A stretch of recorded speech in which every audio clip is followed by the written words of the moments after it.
This is the second part of the product mix problem. In the part one, we discussed the graphical method of solving this problem. Here, we will look at the Excel solution. So in this problem, there were two products, and the first one was the alpha, and then the second one was the beta. Alpha was denoted was x1 with x1 and beta with x2, and then there was profit associated with the x1, that was 9, and then with x2 it was 7. For this problem we had some resources, that is the first one was the assembly line 1, and then assembly line 2. And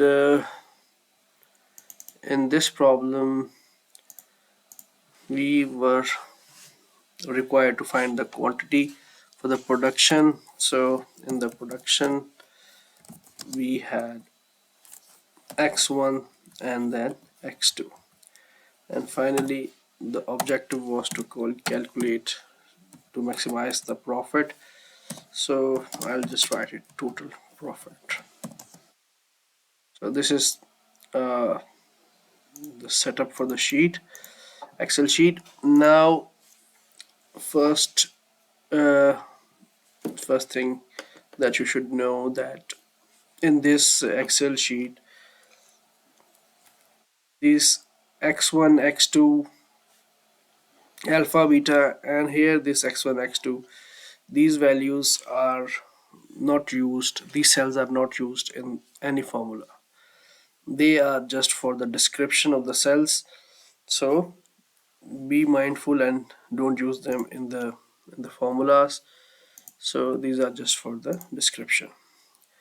And one more thing that's important, that the cells here, the production, these two cells are very important, because we keep these cells empty and we want Excel to find the values of x1 and x2 here.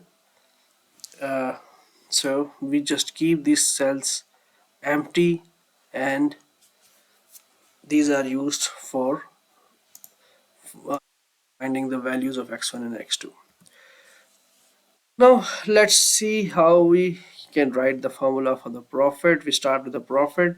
The profit is basically 9x1 plus 9x1 plus 7x2, and that means this will multiply this cell with the x1, that this cell is for x1, and then we will add it with the plus 7 into x2, this is x2, and then we will write the formula here, that equal to 9x1 plus 7x2.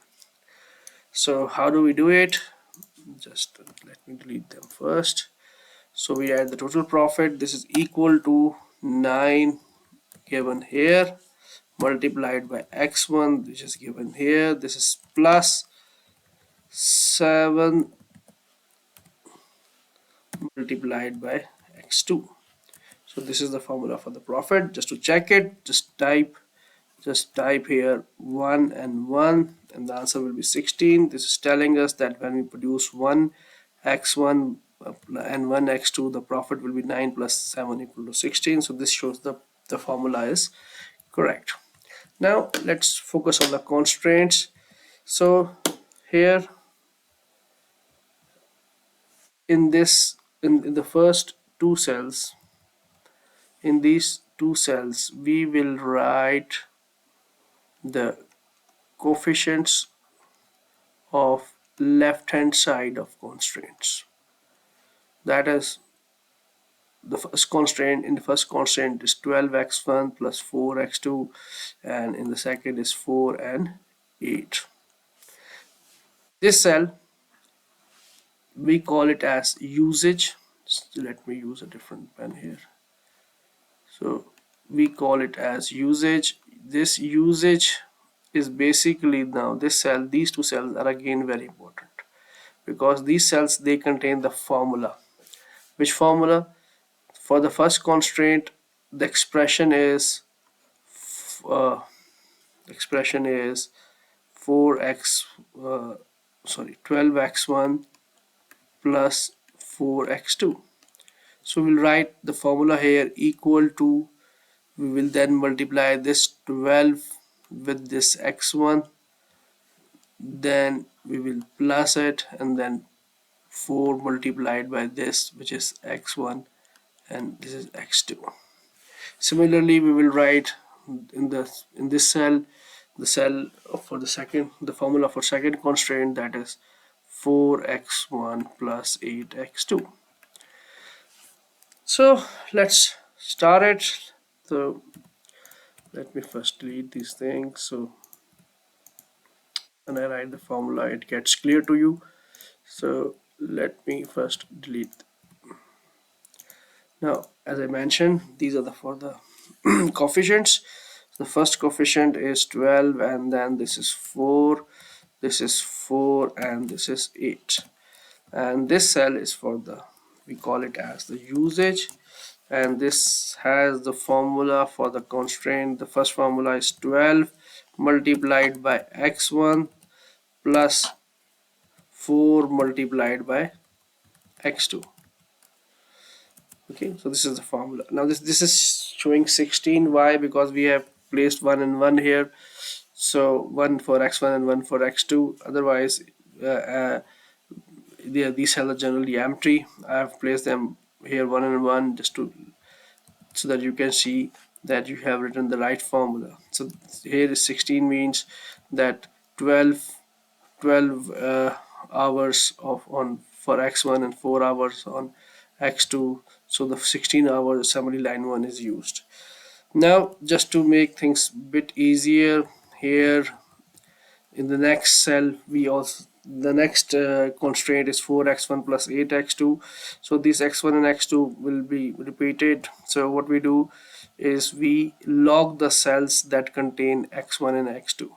So you can see that B11 is this cell, B11, this is B11, and this cell is B11, and this cell is the B12. So what we want to do is we want to lock these cells in B11 and B11 and B12 here. And how are we going to do it? Just press F2, select B11, and then press F4, and similarly select B12 and press F4. So once you press it, then you can simply just drag it and the formula will be copied.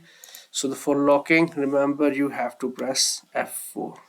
First select it and then press F4. Now the cell here, it is the constraint cell, and we will write a symbol here of less than equal to. Again, these two symbols of less than equal to, they have no mathematical purpose in our problem. They are just for the uh, cosmetic purposes. So, and then in this next cell we will write the available quantity, that is the right hand side of the constraint. It is 60 for the first and 40 for the second. Finally, in the last we will write the slack. Slack is basically that is equal to the difference between uh, available minus the usage. Available minus the usage. So this is just the layout of the sheet. Now I'm writing the formulas here.